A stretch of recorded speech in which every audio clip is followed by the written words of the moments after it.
Hello, Stella Scott here. I have a little story for you today. When I started to sing, quite some time ago, this was in '86. I actually had my first singing lesson on the 24th of April. And I started late. I was already 27. I was going to turn 27 in May. And I had my first singing lesson with my teacher with whom I stayed for 13 years. And her name is Vivian Burman. And I'm very grateful that she took me on because I knew nothing, absolutely nothing. I could hardly listen to where the music was going, and I would have to start singing, and she would say, okay, she's here, and then see what happened. But I did have a musical ear, and I had a voice, but it was completely untouched. And that is why she got interested. Though she thought I was gonna sing jazz or musical and things like that, because in her world, my voice was not made for opera. But I had a feeling in here that I was gonna sing opera. I just knew it, even though it was tiny in the beginning. And then eventually I moved on to, people say, oh, you could sing Susanna or something like that. Okay, I'm moving ahead a little. But then, here in the beginning, Vivian was really experimenting with my voice to see where it was going, what kind of voice I had, the texture, the sound, the register. And one day she decided to just see how far she could take me. And she went all the way down. She had herself a deep, beautiful mezzo-soprano, all the way down, further down than she could go. And then she went all the way up to see what happened. And when I was up there in the stratospheres of Queen of the Night and above, she just started laughing. She could not hold herself. She started laughing and said, Ima Sumak, I don't know what to do with you.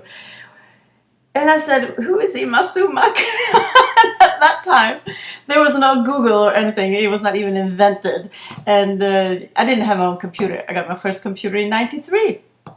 So this was I had no idea who she was. And she just laughed and said that she was a South American singer that could sing anything that her registered was above 4 octaves.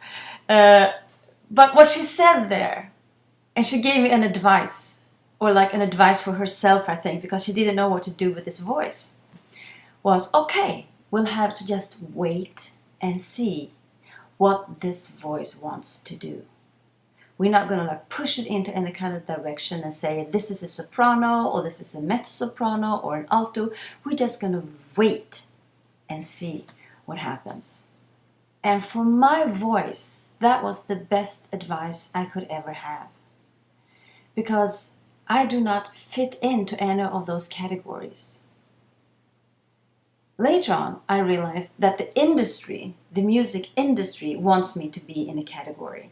So I tried to fit in and sort of settle into the dramatic coloratura soprano.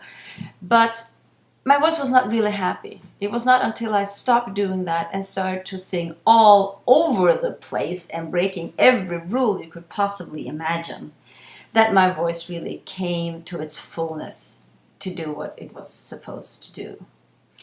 And that was the advice that I really, got into my heart, that I have to be true to myself, to my voice, and not fit into someone else's mold and try to be something that I'm not.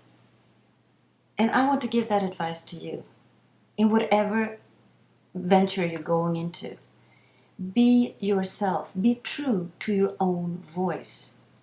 Be it business, be it singing, painting, being a mother, whatever.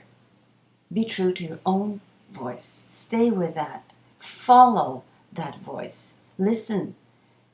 Adapt to what the voice wants to do, as I adapted to my singing voice and what it wants to do.